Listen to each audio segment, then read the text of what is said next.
Halo semua, ketemu lagi di Fintechno. Nah, seperti yang kita tahu, kalau analisis saham itu ada dua cara ya. Cara yang pertama yaitu analisis teknikal yang menggunakan candle-candle atau lilin-lilin itu. Yang kedua, analisis fundamental. Nah, analisis fundamental ini analisis yang menggunakan rasio-rasio di dalam laporan keuangan. Jadi kita itu perlu laporan keuangan untuk menghitung perbandingan di setiap akun-akun di laporan keuangan. Di sini aku mau bahas tentang cara download laporan keuangan atas emiten yang ingin kita tuju. Mungkin beberapa dari kalian sudah tahu ya, tapi mungkin ada beberapa yang belum. Nah, untuk download laporan keuangan itu ada dua cara. Cara yang pertama kita bisa akses website perusahaan yang dituju, dan yang kedua kita bisa akses BEI. Di sini aku mau akses websitenya dulu ya. Emiten yang kutuju yaitu PTBA, yaitu PT Bukit Asam. Kita klik websitenya dan muncul seperti ini. Menurutku website PT Bukit Asam ini lumayan lengkap ya. Di sini dia mengelompokkan beberapa poin penting di websitenya seperti sistem pelaporan pelanggaran, e-procurement, laporan tahunan, dan siaran pers. Lalu ada berita-berita yang dia publish di websitenya dia. Jadi menurutku benar-benar kayak dia itu transparan banget terhadap setiap kegiatan yang terjadi di perusahaannya. Di sini juga ada pengembangan bisnisnya dia ya, dari generik, pembangkit listrik, dan hilirisasi. Ada papan pengumumannya juga. Dan yang terakhir ya ini ada karir. Rekrutmennya itu pasti ya di-publish di websitenya dia. Setiap perusahaan besar selalu publish rekrutmen di websitenya masing-masing. Ini submenunya dia. Jadi ada hubungan investor. Dan menurutku ini lengkap ya, ada informasi saham, daftar pemegang saham, keterbukaan informasi, RUPS, dan dividen. Untuk download laporan keuangan, kita balik ke scroll menu yang di atas tadi ya, yaitu di menu laporan tahunan. Kita klik. Nah, di sini di laporan tahunannya ada laporan audit keuangan, ada laporan keuangan triwulan, ada ikhtisar keuangan, laporan tahunan, laporan keberlanjutan, laporan PKBL, dan presentasi perusahaan. Jadi menurutku benar-benar super duper lengkap ya. Laporan audit keuangan yaitu laporan yang sudah diaudit oleh auditor independen atau KAP. Untuk laporan keuangan triwulan yaitu laporan kinerja yang datanya itu diambil atau terjadi dalam kurun waktu 3 bulan. Jadi misalkan laporan keuangan triwulan Q1, kuartal 1. Kuartal 1 ini terjadi di bulan Januari sampai Maret. Kuartal 2 biasanya April sampai Juni, kuartal 3 Juli sampai September, dan kuartal 4 Oktober sampai Desember. Cuman biasanya kalau laporan keuangan Q4 itu biasanya langsung dia disetahunkan, atau laporan keuangan tahunan ya. Nah, ini berikut contoh dari laporan keuangan triwulan tahun 2023. Lalu ada ikhtisar keuangan.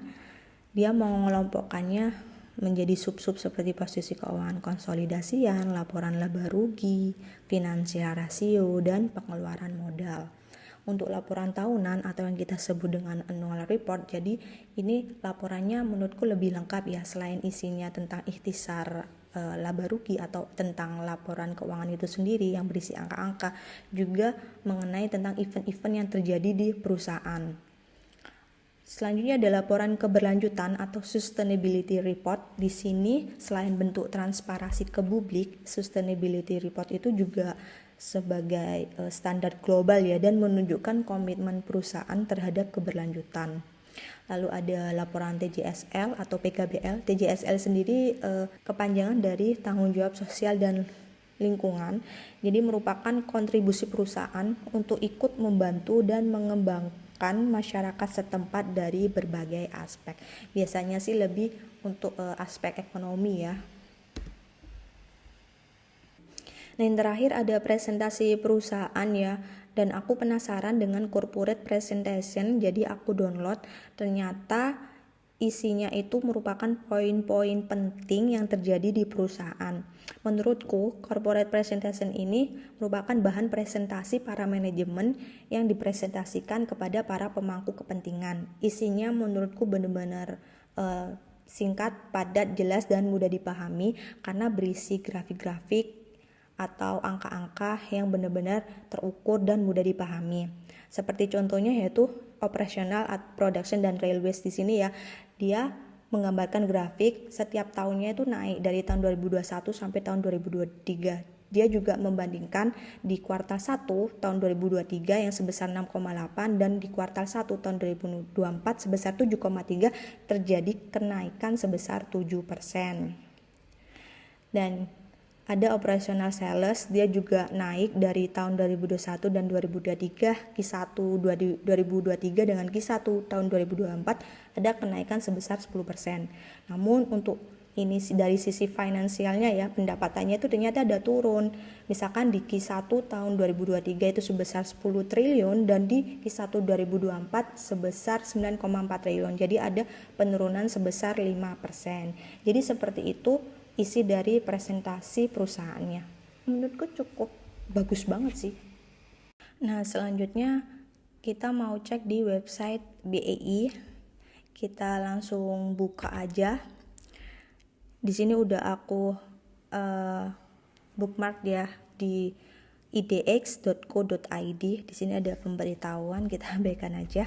Pertama kita masuk di perusahaan tercatat, lalu kita klik laporan keuangan dan tahunan. Kita set aja PTBA dan muncul ya.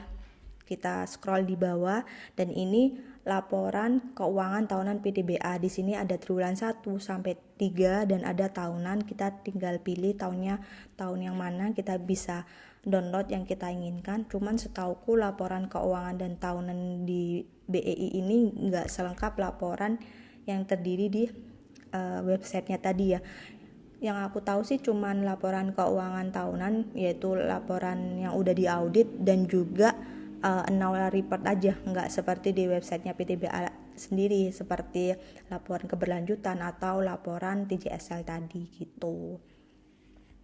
Nah, itu tadi penjelasan mengenai download laporan keuangan di website perusahaan yang kita tuju dan juga di BEI. Teman-teman pernah mikir nggak ya, apakah perusahaan-perusahaan besar saja yang mereka itu mempublikasikan laporan keuangannya di websitenya mereka dan juga di IDX. Jadi di sini aku iseng pengen tahu perusahaan yang aku nggak kenal, nggak familiar, apakah dia juga mempublikasikan laporan keuangannya di websitenya dia. Nah sekarang coba kita cari ya di data pasar, lalu kita klik di ringkasan saham. Nah, di sini nanti muncul beberapa kode saham.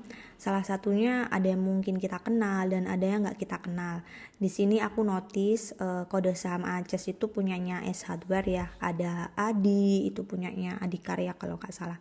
Nah, di sini aku penasaran dengan ini, kode saham Abda. Dilihat dari apa itu namanya, perusahaan tercatatnya, bursa berita DLL-nya itu 000 gitu. Jadi menurutku ini perusahaan apa ini, kok dia bisa masuk di IDX gitu. Oke, kita buka di Google, kita ketik Abda, saham Abda, biar kita tahu itu apa. Ternyata saham Abda itu asuransi Bina Dana Arta, dan ternyata ketika aku cek dia nggak ada website resminya ya, seperti misalkan Telkom, telkom.co.id, PTBA, ptba.co.id gitu misalkan. Ternyata dia nggak ada ya. Jadi di sini aku mau coba ketik nama lengkap dari perusahaannya itu tadi, yaitu asuransi Bina Dana Arta. Ternyata dia muncul ya. Nah, ternyata asuransi Bina Dana Arta itu websitenya Una Insurance Indonesia. Nah, ini dia profil lengkapnya. Ternyata dia itu asuransi kendaraan bermotor. Seperti ini, jadi ada asuransi mobil, perjalanan, leasing, kayak gitu-gitu sih.